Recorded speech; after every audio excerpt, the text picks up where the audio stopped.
علیکم امداد سمرو پاکستان کے بڑے اداروں میں کھینچا تانی بڑھ گئی ہے اور وہ مختلف شکلوں میں نظر آ رہی ہے، کبھی کدھر سے کبھی کدھر سے۔ شاہ محمود قریشی صاحب سے کرتا دھرتا رابطے میں ہیں، پاکستان کے کرتا دھرتا طاقتور لوگ شاہ محمود قریشی صاحب کے ساتھ رابطے میں ہیں، مگر اس کے باوجود ان کو تھپڑ بھی پڑتے ہیں، ان کو گھوسے بھی پڑتے ہیں، ان کو ٹھڈے بھی مارے جاتے ہیں اور ان کو رات بھر سونے بھی نہیں دیا جاتا۔ اور عمران خان صاحب کے ساتھ سانپ اور سیڑھی کا کھیل جو ہے نا وہ جاری ہے، بلکہ عمران خان کے ساتھ نہیں، پاکستان کی عدلیہ کے نظام کے اندر سانپ اور سیڑھی کا کھیل جاری ہے۔ لوڈو آپ نے کھیلا ہے، لوڈو میں آپ نے دیکھا ہوگا کہ جناب آپ بالکل اینڈ پہ چلے جاتے ہیں اور اپنی جو ہے وہ گوٹی پگھنے کی طرف ہوتے ہیں تو اچانک سانپ آ جاتا ہے اور وہ آپ کو کھینچ کر نیچے لے آتا ہے، پھر آپ ادھر ادھر سے ہو کے سیڑھی پکڑتے ہیں، سیڑھی پکڑ کے پھر اوپر جاتے ہیں، پھر سانپ آپ کو ڈس لیتا ہے، پھر آپ نیچے چلے جاتے ہیں۔ اب ہو یہ رہا ہے کہ پاکستان میں عمران خان صاحب نامی جو ملزم ہیں، جن کے خلاف ٹرائل چل رہے ہوتے ہیں ایک طرف سے، اور دوسری طرف سے بڑی عدالتیں جو ہیں وہ ان کو دے رہی ہوتی ہیں ریلیف۔ ایک مقدمے میں بار بار بڑی عدالتیں اسٹے آرڈر دیتی ہیں اور پھر سوشل میڈیا پر سوال اٹھائے جاتے ہیں۔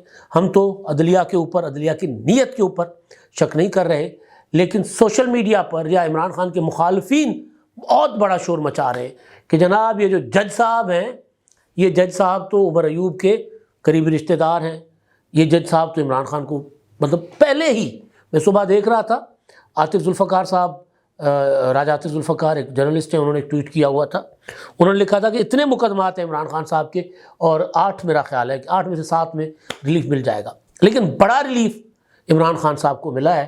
اور اس بڑے ریلیف کو کے پیچھے عمران خان کو کیا فائدہ ہو سکتا ہے، میں یہ نہیں کہہ رہا کہ عدالت نے ان کو فائدہ پہنچانے کی کوشش کی ہے، لیکن لامحالہ جب ایک مقدمے میں کسی کو ریلیف ملتا ہے، فرد جرم عائد ہو گئی، 25 گواہوں کے بیانات قلم بند ہو گئے، 2 بیانات سے جرح ہو، 2 گواہوں سے جرح ہو گئی یا 2-3 گواہوں سے، اور 2 گواہ باقی بچے تھے، اور اس کے بعد ایک آدھی پیشی میں ہونی تھی عمران خان کو سزا یا مقدمے سے ہونی تھی بریت، تو اس پر ظاہر ہے عمران خان کے وکیلوں کو تو یہی لگ رہا تھا عمران خان صاحب کو کہ ان کو سزا سنائی جائے گی سائفر کی اور شاہ محمود قریشی صاحب کو، اس لیے انہوں نے اسلام آباد ہائی کورٹ سے رجوع کیا تھا اور اس لیے انہوں نے اسٹے لیا۔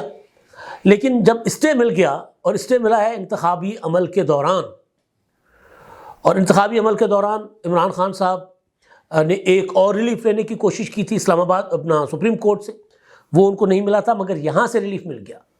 تو جو سپریم کورٹ سے ریلیف نہیں ملا، یہ والا ریلیف جو ملا ہے آج اپنا سائفر والے معاملے میں، کیا ریلیف ملا ہے میں وہ بتاتا ہوں آپ کو۔ تو کیا سپریم کورٹ سے جو ریلیف نہیں ملا تھا، تو اس کے بعد یہ ریلیف مل جانے سے کوئی عمران خان صاحب انتخابات میں جا سکتے ہیں یا نہیں جا سکتے؟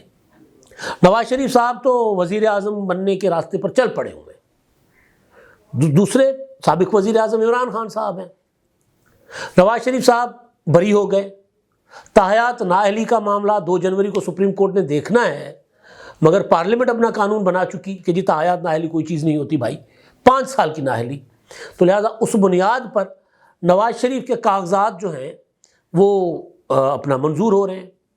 ابھی جو مانسہرے سے نواز شریف صاحب کے کاغذات نامزدگی جمع ہوئے تھے، ان کے اوپر اعتراضات تھے، تو وہ اعتراضات جو پی ٹی آئی کی جانب سے دائر کیے گئے تھے وہ اعتراضات ہو گئے مسترد، اور میاں صاحب جو ہیں ان کے لیے راستہ ایک طرح سے کھل گیا ہے۔ اب یہ اعتراض پی ٹی آئی کی طرف سے تھا کہ جی میاں نواز شریف صاحب جو ہیں وہ اپنا سزا یافتہ ہیں، سپریم کورٹ سے تاحیات نااہل تھے، لہٰذا ان کے درخواست کر دیے جائیں مسترد، ان کے کاغذات مسترد کر دیے جائیں، حلقہ 15 لیکن بہرحال وہ جو تھے ریٹرننگ افسر تھے، انہوں نے دونوں فریقین کے دلائل سننے کے بعد میاں نواز شریف صاحب کے کاغذات نامزدگی کر دیے منظور۔ اب تک جو ایک تھی نا کہ خدشہ تھا کہ میاں نواز شریف صاحب کے کاغذات منظور نہیں ہوں گے، ایک حلقے سے ہو گئے، دوسرا جو لاہور کے حلقے ہیں N 122 ہے میرا خیال ہے، وہاں پر بھی منظوری ہو جائیں گے۔ بلاول بھٹو زرداری کے کاغذات نامزدگی کے اوپر اعتراض، وہ عجیب و غریب اعتراض کہ جو ایک پارٹی کے سربراہ ہیں دوسری پارٹی کے ٹکٹ پر الیکشن لڑ رہے ہیں، تو وہ بھی میں نے آپ کو کل بتا دیا تھا کہ ان دونوں پارٹیوں نے گھر کی پارٹیاں ہیں، ظاہر ہے، ایک کے سربراہ آصف زرداری صاحب ہیں، دوسرے کے سربراہ بلاول بھٹو زرداری صاحب ہیں، تو مدر پارٹی بلاول بھٹو اپنا کی والی پارٹی ہے، اور پارلیمنٹ کے اندر الیکشن لڑنے والی پارٹی جو ہے وہ آصف زرداری کی سربراہی میں، دونوں نے آپس میں اتحاد کیا ہوا ہے، الیکشن اتحاد. اور الیکشن اتحاد تو ہوتا ہے بھائی. تو وہ بلاول کے اوپر جو اعتراضات ہیں اس پر فیصلہ محفوظ ہو گیا.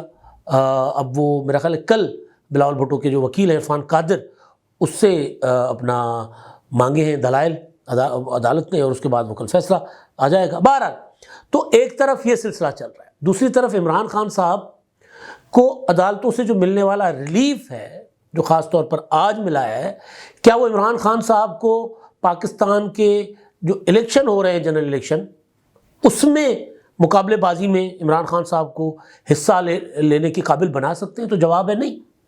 آج جو ہوا ہے وہ ہوا یہ ہے کہ جی عمران خان کے خلاف سائفر کا ٹرائل چل رہا تھا.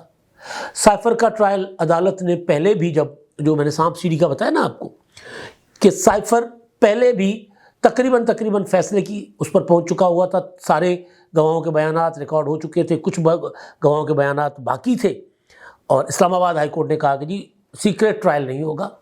اور سیکریٹ ٹرائل یا جو جیل ٹرائل ہے، اس کے لیے جو قانونی تقاضے تھے وہ پورے نہیں کیے گئے. پہلے جیل ٹرائل شروع ہوتا ہے، بعد میں کابینہ سے منظوری لی جاتی ہے. لہٰذا اگر جیل ٹرائل ضروری ہو تو پھر پہلے پروسیجر اڈاپٹ کیا جائے. تو دوسری بار حکومت نے وہ پروسیجر اڈاپٹ کیا، پروسیکیوشن نے وہ پروسیجر اڈاپٹ کیا، اور پھر فرد جرم عائد کرنے کے بعد جب گواہوں کے بیانات کی باری آئی تو پھر کہا گیا کہ اب میڈیا الاؤ نہیں ہوگا. اور جج صاحب نے یہ تک آرڈر جاری کر دیا کہ جناب میڈیا رپورٹ بھی نہیں کرے گا سورسز سے کہ اندر بیانات کیا آئے ہیں، کیونکہ یہ سیکریٹ ہے، راز ہے، قومی راز. تو لہٰذا جو بیانات ہوں گے گواہوں کے، اور گواہ کون ہیں؟ زیادہ تر گواہان جو ہیں، بلکہ سارے گواہان سوائے اعظم خان کے، باقی سارے کے سارے گواہ وزارت خارجہ سے ان کا تعلق ہے. تو یہ وہ والے گواہ ہیں. تو اوپن اپنا ٹرائل نہیں ہوگا. پھر بعد میں کہا گیا کہ میڈیا رپورٹ نہیں کرے گا. ہاں، وکیل آئیں اور خاندان کے لوگ جو لواحقین ورثاء جو وہ آ کر سن سکتے ہیں سب اپنا کاروائی. اس نقطے پر اور دوسرا یہ کہ جی پراپر فرد جرم عائد نہیں ہوئی، اس نقطے کو لے کر دوبارہ پی ٹی آئی چلی گئی اسلام آباد ہائی کورٹ میں عمران خان صاحب، اور وہاں پر جو ہے عمران خان صاحب کا معاملہ جو ہے وہ جسٹس اپنا میاں گل حسن اورنگزیب صاحب کی عدالت میں تھا. اور انہوں نے ان کو بتایا گیا کہ 27 گواہوں کے بیانات، 27 گواہان میں سے 25 کے بیانات ریکارڈ ہو چکے ہیں، 3 پر جرح مکمل ہو گئی ہے. یعنی معاملہ باقی گواہوں پر جرح ضروری ہوگی تو وہ بھی آگے چل کر ہوگی. لیکن بہرحال اس میں یہ ہوا کہ عدالت نے کہا کہ جی روک دیں ٹرائل. یہ اوپن ٹرائل نہیں ہے، میڈیا الاؤ نہیں ہے، صرف وکلاء اور گھر کے افراد کا ہونا اوپن ٹرائل کو ظاہر نہیں کرتا. لہذا نوٹسز کر دیے گئے اور 11 جنوری تک اسٹے دے دیا گیا، روک دیا گیا کہ جو اسپیشل کورٹ ہے جج ابو الحسنات ذوالقرنین صاحب کی، وہ اس میں ٹرائل نہیں کرے گی فی الحال، جب تک عدالت اب اس معاملے کا فیصلہ نہیں کرتی. اب اس میں ہوگا کیا؟ 13 جنوری تک الیکشن کمیشن نے اپنے کاغذات، اپنا فہرستیں جاری کر دینی ہے وہ اپنا امیدواروں کی. عمران خان صاحب اس مقدمے میں سزا نہ بھی پائے انتخابات سے پہلے، تب بھی انتخابات اپنا وہ جو تھے توشہ خانہ کا کیس تھا، اس میں وہ سزا یافتہ ہیں، اور اس میں انہوں نے سپریم کورٹ سے فوری ریلیف کی درخواست دی تھی کہ فیصلہ معطل کرے تاکہ ہم الیکشن لڑ سکیں. تو سپریم کورٹ نے کہا کہ ابھی تو چھٹیاں ہیں اور ہم تو کچھ نہیں کر سکتے جب تک چیف جسٹس صاحب اور دیگر جج صاحبان واپس نہیں آتے، کیونکہ یہ معاملہ جو ہے 3 رکنی بینچ سن سکتا ہے، لارجر بینچ سن سکتا ہے، تو ہم تو کچھ نہیں کر سکتے. تو یہ معاملہ ابھی 7 جنوری سے آگے یا 9 جنوری تک چلا گیا. تو تب تک تو پلوں کے نیچے سے بہت سا پانی گزر چکا ہوگا. عمران خان کے کاغذات نامزدگی اس گراؤنڈ پر مسترد ہو چکے ہوں گے. ابھی تو اپنا شاید ایک آدھ جگہ سے نہیں، عمران خان کے نہیں ہوئے، کسی اور کے ہوئے کہ جی وہ سزا یافتہ ہیں، کیونکہ سپریم کورٹ نے بھی وہ معاملہ سننے سے انکار کر دیا ہے. تو خان صاحب کو ایک جگہ سے جو ریلیف ملا ہے، وہ ریلیف عمران خان صاحب کو جو سائفر میں ہونے والی سزا ہے اس سے کچھ دن تو دور کر سکتا ہے، لیکن الیکشن کے میدان میں عمران خان صاحب کا جو ہے نا وہ ان کی اہلیت وہ بحال نہیں کر سکتا. ایک تو یہ معاملہ ہے عمران خان صاحب کا. اب دوسرا معاملہ ہے جی چپیڑوں کا، کپڑوں کا، ٹھڈوں کا. بدقسمتی ہماری، شرمناک عمل ہے. آج بھی شاہ محمود قریشی صاحب جب عدالت سے نکلے، انہوں نے وکٹری بنانے کی کوشش کی، پیچھے سے پولیس والوں نے ایسا دھکا دیا کہ بالکل اسی طرح جس طرح شیخ رشید کو دیا تھا. اور شیخ رشید صاحب تو ایک سپاہی کے سینے پر جا کر رونا شروع ہو گئے تھے. وہ شیخ رشید جو رنگ پسٹنس لوگوں کے گنوایا کرتے تھے، بتایا کرتے تھے کہ کس کا پلک شارٹ ہو گیا ہے اور کس کے اس میں کچرا آ گیا ہوا ہے، وہ شیخ رشید آنسوؤں کے ساتھ، حقوں کے ساتھ اپنا رونے لگ گئے تھے. شاہ محمود قریشی صاحب کے لیے بھی کہا گیا کہ وہ تقریباً عدالت میں رو پڑے تھے. آج بدقسمتی ہماری. وہ دہائی دے رہے ہیں کہ جی میں 5 بار کا MNA ہوں، میں ملک کا وزیر خارجہ رہا ہوں، میں نے ملک کا کیس ڈیفینڈ کیا ہوا دوسرے ممالک میں. وہ بھائی ملک کا وہ صدر جس نے 18ویں ترمیم کی، آئین کو بحال کیا، آئین سے آمریتوں کی غلاظتیں ختم کی، آصف زرداری. وہ جب جیل میں ہوتا تھا تو یہ شیدی وہ کیا ہوتا ہے ڈانس، وہ ڈانس کر رہے ہوتے تھے. اچھا لیوا ڈانس کر رہے ہوتے تھے، ناچ ناچ کے انہوں نے مطلب زمینوں میں گڑھے ڈال دیے تھے PTI والوں نے. شاہ محمود قریشی، فواد چودھری، شیخ رشید، یہ سارے. جسٹیفیکیشن کوئی نہیں ہے، لیکن سوال یہ ہے کہ کیا آپ اس سے سیکھے ہو؟ آنسو آپ کی آنکھوں میں آ گئے. کہا تھا آصف زرداری نے کہ جی نیب شیب یہ میں نے بہت دیکھے ہوئے ہیں، آپ کی باری آئے گی تو کیا ہوگا. کہا تھا مرحوم مشاہد اللہ خان صاحب نے کہ میں آج ان کو روتا ہوا دیکھ رہا ہوں، جب یہ روئیں گے تو ان کا آنسو پوچھنے والا کوئی نہیں ہوگا. سارا کچھ ہو رہا ہے. اچھا وہ کوئی آصف زرداری کوئی پہنچی ہوئی ہستی نہیں ہے. اللہ بخشے مشاہد اللہ خان صاحب کوئی ولی اللہ نہیں تھے، ان کو کوئی ایسے کوئی کہ انہوں نے کوئی بڑی روحانی شکتی تھی ان کے اندر کہ اس بنیاد پر انہوں نے یہ پیشن گوئی کی تھی. نہیں، وہ دیکھ رہے تھے کہ کیا ہوا، انہوں نے کیا کیا، ان کی جماعت نے کیا کیا، ان کے ساتھ کیا ہوا. اب یہ جو کچھ کر رہے ہیں ان کے ساتھ کیا ہوگا. تو سارا کچھ. اور ہم بیٹھ کر کہہ رہے تھے کہ بھائی یہ سارا کچھ آپ جو کر رہے ہو آپ کو کاٹنا پڑنا ہے. تو آپ 5 بار کے ممبر ہوں گے، آپ سابق وزیر خارجہ ہوں گے، آپ نے ملک کی خدمت کی ہوگی، لیکن اس ملک کو ایٹمی طاقت بنانے والے ذوالفقار علی بھٹو کو پھانسی چڑھایا گیا.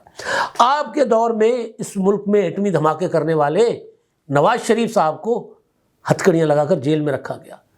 ان کے سامنے جیل کے اندر سے ان کی بیٹی کو گرفتار کیا گیا. تب آپ بہت خوش ہوتے تھے، ہم کہتے تھے مت خوش ہو، لیکن ہوئے. اب شاہ محمود قریشی صاحب کو آج عدالت میں پیش کیا گیا. عدالت 12 مقدمات میں اپنا راولپنڈی کی عدالت تھی. اس میں کہا گیا کہ جی ان کو ریمانڈ دیا جائے، 9 مئی کے معاملات میں ملوث ہیں. تو قریشی صاحب نے وہاں ایک تو بجا طور پر کہا کہ میں اسلام آباد میں تھا، پنجاب میں راولپنڈی میں تھا ہی نہیں، میں تو کراچی میں تھا، میری ریکارڈ نکلوا لیں، پیمرا سے ریکارڈ منگوا لیں، میری اہلیہ بیمار تھی، میں تو آغا خان کراچی، تو میں وہاں تھا. دوسرا وہ کہہ رہے ہیں کہ جی میرے اوپر تشدد ہوا ہے، مجھے مکہ مارا گیا ہے، لات ماری گئی ہے، SHO اشفاق نے مجھ پر تشدد کیا ہے، میرے سینے میں تکلیف ہوئی، گھنٹوں تکلیف رہی، میں SSP کو درخواست کرتا رہا، التجائے کرتا رہا، ترلے کرتا رہا کہ مجھے اسپتال لے کے جاؤ.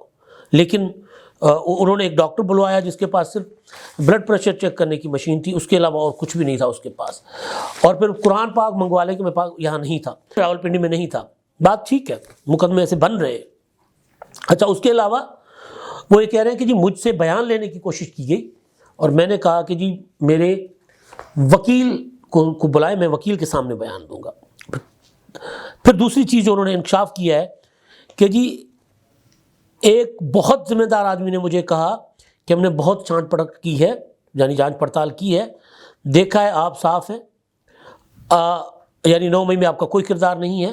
جج صاحب کو کہہ رہے ہیں کہ میں آپ کو اکیلے میں بتا سکتا ہوں کہ کس طاقتور ترین شخص نے کہا کہ آپ کا کردار 9 مئی میں نہیں ہے. وہ شخص اس پورے نظام کے کرتا دھرتا ہیں جنہوں نے کہا آپ 9 مئی میں ملوث نہیں. میرا پورا بیان سامنے لایا جائے جو یہاں ہے.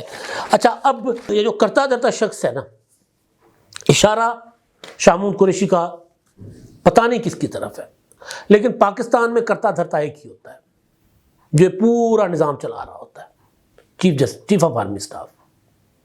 یعنی یہ جنرل عاصم منیر کے لیے دعویٰ کر رہے ہیں، یا پھر ان کے بعد DGISI کو سمجھا جاتا ہے، باقی سسٹم ان کے گرد گھومتا ہے۔ آپ دیکھیں نا کہ چیف آف آرمی اسٹاف کون لگے گا کون نہیں لگے گا، یہ پاکستان میں 2 سال پہلے گپ شپ شروع ہو جاتی ہے۔ تو کیا شاہ محمود قریشی صاحب کا رابطہ موجودہ آرمی چیف سے یا موجودہ DGISI سے ہے؟ یہ سب سے بڑا سوال ہے۔ اور اگر انہوں نے بات کی ہے کہ ان کو کہا گیا ہے کرتا دھرتا کی طرف سے کہ آپ کا 9 مئی میں کوئی کردار نہیں ہے، تو پھر وہ جج صاحب کو کان میں کیوں بتا رہے ہیں؟ قوم کو بتا دیں، سب کے سامنے بتائیں کہ کون ہے جو یہ سارے معاملات کروا رہے ہیں، اور کون ہے جو ان کو کلین چٹ دے رہے ہیں، اور کون ہے جو ان کو کلین چٹ ملنے کے باوجود، کرتا دھرتا کی طرف سے کلین چٹ ملنے کے باوجود ان کو پھنسانا چاہ رہے ہیں۔ ان سوالوں کے جوابات شاہ محمود قریشی صاحب کو بھی دینے ہوں گے، اور ہم بھی اگلے ولاگ میں اس پر مزید بات کریں گے۔ اب تک کے لیے اتنا ہی، اللہ حافظ۔